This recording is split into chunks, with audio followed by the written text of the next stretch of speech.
Hello friends, हम आज की क्लास में बात करते हैं जिबरेलिन्स के बारे में।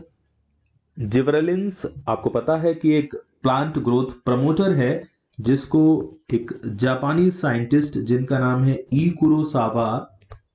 कुरोसावा ने फुलिस सीडलिंग डिजीज डिस्कवर करते टाइम पर फुलिस सीडलिंग डिजीज, जिसको हम बेकेन डिजीज भी बोलते हैं, इस वेकेन डिजीज को स्टडी करते टाइम पर डिस्कवर किया था। क्लियर है ना। ये डिजीज ये किस प्लांट पर स्टडी कर रहे थे? ये स्टडी कर रहे थे राइस प्लांट्स पर। हालांकि इसके बारे में मैंने पहले वीडियो डाली, उसमें बहुत डिटेल में बताया है। उन राइस प्लांट्स पर जब ये डिस्कवर कर रहे थे तब उन्होंने देखा कि कुछ प्लांट्स बहुत ही एक्सेस हाइट बढ़ गई थी। फुलिस, बिल्कुल मूर्ख जैसे प्लांट जिनकी हाइट तो बहुत बढ़ गई है लेकिन किसी काम के नहीं है, इसलिए शायद इन्होंने इसको फुलिस सीडलिंग डिजीज कहा था। क्लियर है ना। फिर इन्होंने देखा था कि इस राइस प्लांट पर कुछ फंगस ने अटैक कर दिया है और उस फंगस का नाम था जिब्रेला फ्यूजिकुराई। जिब्रेला फ्यूजिकुराई इस फंगस का नाम था और इसी फंगस से सबसे पहले जिब्रेलिन को फाइंड आउट किया गया था। क्लियर है ना। रिमेनिंग मैंने बाकी बातें पहले बताई हुई हैं तो इसमें उतना नहीं लेंगे। यहां पर हमारा प्राइम जो लेना देना है वो इसके फिजियोलॉजिकल इफेक्ट से है। चलिए फिर भी इसको समझने की कोशिश करते हैं कुछ पार्ट को। अभी तक मोर देन 100, एनसीईआरटी कहती है कि मोर देन 100 जिब्रेलिक एसिड्स यानी कि जिब्रेलिन्स को डिस्कस किया जा चुका है। प्राइमरीली किन में? एनसीईआरटी कहती है कि इनको फंजाई में, और फंजाई के साथ साथ जो अदर हायर प्लांट्स हैं इनमें इसको 100 से ज्यादा तक जिब्रेलिन्स को डिस्कस किया जा चुका है। क्लियर है ना। इनको अलग अलग नाम नहीं दिए गए हैं। इनको gibberellic acid 1, gibberellic acid 2, gibberellic acid 3, यानी कि इस तरीके से नाम दे दिए जाते हैं and show on. More than 100 gibberellic acids अभी तक डिस्कवर किए जा चुके हैं। इनमें भी जो सबसे ज्यादा प्रोमिनेंटली जाना जाता है दैट इज जिब्रेलिक एसिड 3, जिसे GA3 बोलते हैं, क्योंकि ये फर्स्ट जिब्रेलिक एसिड है। सबसे पहले इसी को डिस्कवर किया गया था और सबसे ज्यादा जो स्टडी की गई है या फिर सबसे ज्यादा इंटेंसिवली जिसको स्टडी किया गया है ना, वो जिब्रेलिक एसिड 3 ही है। तो अगर कभी कॉम्पिटिटिव क्वेश्चन मिलता है कि which one is the first gibberellic acid, then your answer will be it is GA3। तो चलिए अब हम इसके फिजियोलॉजिकल इफेक्ट्स को देख लेते हैं। फिजियोलॉजिकल इफेक्ट्स का मतलब है कि प्लांट की फिजियोलॉजी पर ये क्या क्या इफेक्ट डालते हैं। चलिए तो देख लेते हैं प्लांट के फंक्शंस पर क्या इफेक्ट डालते हैं। सबसे इंपॉर्टेंट एनसीईआरटी में दिया हुआ है कि it increases length of grape stock. Length of grape stock, चलिए समझ लेते हैं। जैसे ये एक प्लांट है, ग्रेप प्लांट, इसमें ये स्टाक है और इस पर क्या लगे हुए हैं? ग्रेप्स लगे हुए हैं। क्या लगे हुए हैं? ग्रेप्स लगे हुए हैं। तो ग्रेप्स जब बहुत पास पास लगे होते हैं तो बड़े कंजस्टेड हो जाते हैं और कंजस्टेड की वजह से जो ग्रेप्स हैं उनकी बहुत प्रॉपर ग्रोथ बहुत अच्छे से नहीं हो पाती है। किसी ग्रेप के प्लांट पर जब आप जिब्रेलिन को स्प्रे कर देते हैं तो इनकी इंटरनोड्स की जो लेंथ है वो क्या होती है? वो बढ़ जाती है, जिसकी वजह से इसके ऊपर जो ग्रेप्स लगते हैं वो ग्रेप्स को स्पेस प्रॉपर मिल जाता है और वो ग्रेप्स पहले के कंपैरिजन में बड़े और ज्यादा अच्छे होते हैं, उनमें ज्यादा कंटेंट अवेलेबल होता है। क्लियर है ना। तो इंटरनोड्स या मिडिल पार्ट की लेंथ को बढ़ा देता है, लेंथ को, ग्रेप स्टाक की लेंथ को बढ़ा देता है, जिसकी वजह से जो ग्रेप लगा हुआ है, ग्रेप का जो स्टाक है, जैसे ये ब्रांच है इसमें ये स्टाक लगा हुआ, उस पर ग्रेप लगा हुआ है, तो ग्रेप स्टाक की लेंथ मेनली बढ़ाता है, इंटरनोड की लेंथ भी बढ़ाता है। नेक्स्ट पॉइंट समझने की कोशिश करते हैं। दूसरा पॉइंट है एलोंगेशन ऑफ एप्पल। ये एलोंगेशन ऑफ एप्पल क्या है? ध्यान से समझिए। आपने मार्केट में दो टाइप का एप्पल देखा हुआ है। एक आपने एप्पल देखा है इस टाइप का, ठीक है ना। एक आपने इस टाइप का एप्पल देखा हुआ है। फिर आप एक एप्पल देखते हो जो थोड़ा महंगा 300 रुपए किलो और उससे भी महंगा कई बार मार्केट में मिलता है, जो एप्पल कुछ इस तरीके का होता है। क्लियर है ना।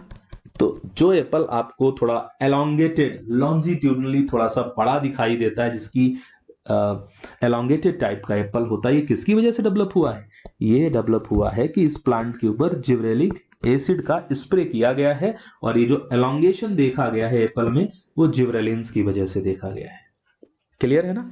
ये जिब्रेलिक एसिड और क्या करता है, एक बहुत इंपॉर्टेंट रोल ये प्ले करता है कि डिले सेंसेंस,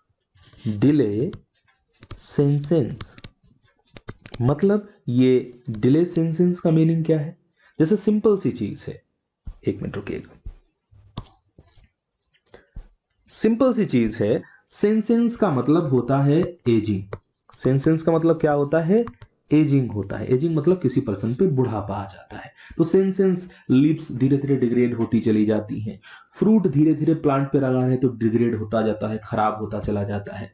ऐसे ही क्या होता है, सपोज आप एप्पल को कल्चर कराते हैं, आपका एप्पल का प्लांट है। क्लियर है ना।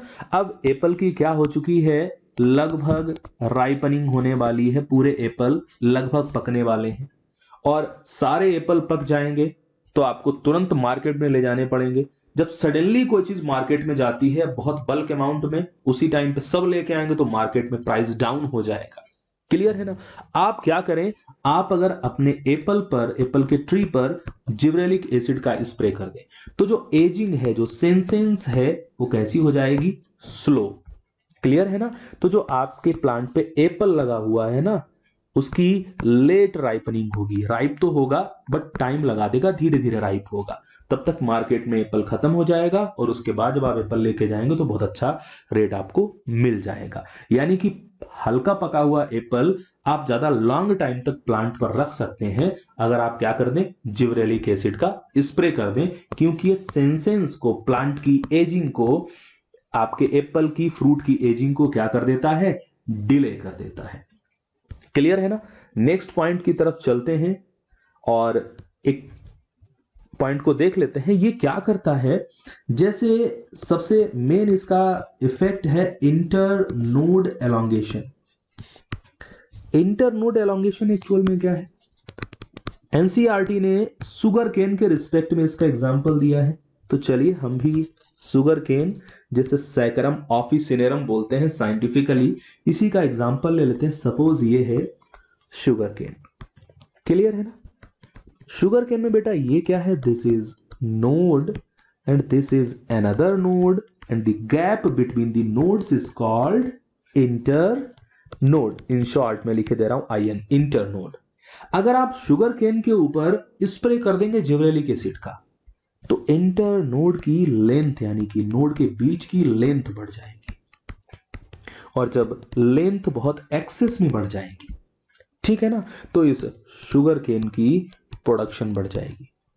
एनसीईआरटी एक और डेटा पुट करती है। एनसीईआरटी कहती है कि अगर आप एक एकड़ शुगर केन पे जिब्रेलिक एसिड का स्प्रे कर देते हैं, तो आपकी जो प्रोडक्शन है वो 20 टन्स पर एकड़ तक बढ़ जाती है। ये एनसीईआरटी में गिवन है और कंपटीशन में बहुत पूछा जाता है, आपके नीट एग्जाम के लिए बहुत इंपॉर्टेंट है ये सारे पॉइंट्स। क्लियर है ना। नेक्स्ट पॉइंट की तरफ देखते हैं। एक चीज इन्होंने और कही, वैसे तो ये नॉर्मली डिले करता है सेंसेंस को, मतलब फ्रूट राइप हो रहा है तो उस प्रोसेस को स्लो कर रहा है, हमने पीछे डिस्कस किया था। लेकिन एक चीज देखी जाती है कोनिफर्स के साथ में। ये कोनिफर्स क्या होते हैं, अगर आप स्टडी करते हैं जिम्नोस्पर्म्स को, जिम्नोस्पर्म में जो साइकस और पाइनस आते हैं वो सारे कोनिफर्स की कैटेगरी में आते हैं। क्लियर है ना। ये यहां पर कुछ उल्टा करते हैं। अगर आप जिम्नोस्पर्म्स के ऊपर, कुछ ऐसे जिम्नोस्पर्म, कुछ ऐसे कोनिफर्स होते हैं जिनके सीड यूजफुल होते हैं, तो इनका सीड प्रोडक्शन कराया जाता है। अब सीड प्रोडक्शन कराना, जिम्नोस्पर्म बड़े लेट ग्रो करते हैं, धीरे धीरे 15-15, 20-20 साल लगा देते हैं, 15 से 20 ईयर्स तक लगा देते हैं ग्रो करने में। लेकिन यहां क्या होता है, अगर इन कोनिफर्स के ऊपर जिब्रेलिक एसिड का स्प्रे कर दिया जाए ना, तो ये जिब्रेलिक एसिड का स्प्रे करने पर बहुत जल्दी से प्लांट ग्रो कर जाता है। प्लांट क्या हो जाता है, कोनीफर्स जो होते हैं प्लांट, ये बहुत जल्दी से क्या कर जाते हैं, मैच्योर हो जाते हैं। मैच्योर होंगे तो इनमें प्रॉपर जल्दी से ओव्यूल वगैरह आ जाएगा और जल्दी से ही इसमें क्या प्रोड्यूस हो जाएगा, सीड्स प्रोड्यूस हो जाएंगे। तो जो सीड हमें बहुत लेट मिलेंगे वो सीड हमें बहुत जल्दी मिल जाते हैं। यानी कि कोनीफर्स में सीड प्रोडक्शन के लिए किसका यूज किया जाता है बेटा, जिब्रेलिक एसिड का यूज किया जाता है। क्लियर है ना। एक पॉइंट और समझाते हैं आपको कि जो जिब्रेलिक एसिड का सबसे मेजर इफेक्ट है दैट इज बोल्टिंग। अब ये बोल्टिंग क्या है, बोल्टिंग होता है बेटा internode elongation. Bolting is internode elongation. चलिए इस कहानी को समझने की कोशिश करते हैं। सिंपल सी चीज है, जैसे कोई प्लांट है नॉर्मल, राइस प्लांट की हमने बात की थी। तो जब जिब्रेलिक एसिड का स्प्रे कर देते हैं ना तो इंटरनोड्स इनके बड़े लंबे हो जाते हैं, बीच बीच से इंटरनोड की लेंथ बढ़ जाती है। और इंटरनोड की एक्सेस में लेंथ का बढ़ना ही क्या कहलाता है, बोल्टिंग कहलाता है। क्लियर है ना। तो जितने रोसेट हैबिट वाले प्लांट होते हैं, रोसेट हैबिट वाले प्लांट का मतलब क्या है, जिनमें इंटरनोड बहुत कंडेंस हो गई है। जैसे आपने बंद गोभी खाई है जिसको हम कैबेज बोलते हैं, कैबेज मतलब बंद गोभी। कैबेज में क्या होता है, ये स्टेम है और इसकी जो लीव्स है ना वो बिल्कुल आसपास से निकली हुई हैं, इंटरनोड्स बिल्कुल है ही नहीं। भाई जैसे ब्रांच है, ये इस ब्रांच में यहां से लीफ निकली है, तो जिस जगह से लीफ या ब्रांच निकलती है वो क्या है, नोड है। यहां से ब्रांच निकली है तो ये भी नोड है। जहां से लीफ और ब्रांच निकलती है वो क्या है बेटा, दैट इज नोड, वो नोड है। अब सिंपल सी चीज क्या हो रही है, कैबेज के केस में क्या है, लीफ निकल रही है वन बाय वन और जो नोड्स है ना वो है ही नहीं। मतलब जो इंटर नोड है वो बहुत छोटी हो चुकी है, बहुत स्मॉल हो चुकी है। तो इसमें क्या होता है, अगर आप स्प्रे कर दें इसका तो कैबेज की हालत कैसी हो जाएगी, एक लीफ निकलेगी, इंटरनोड बड़ा हो गया और इस तरीके से हालत हो जाएगी कुछ कैबेज की। तो रोसेट हैबिट वाले प्लांट वो होते हैं जिनमें बहुत ज्यादा रिड्यूस्ड इंटरनोड होती है। कैसी होती है, रिड्यूस्ड इंटरनोड।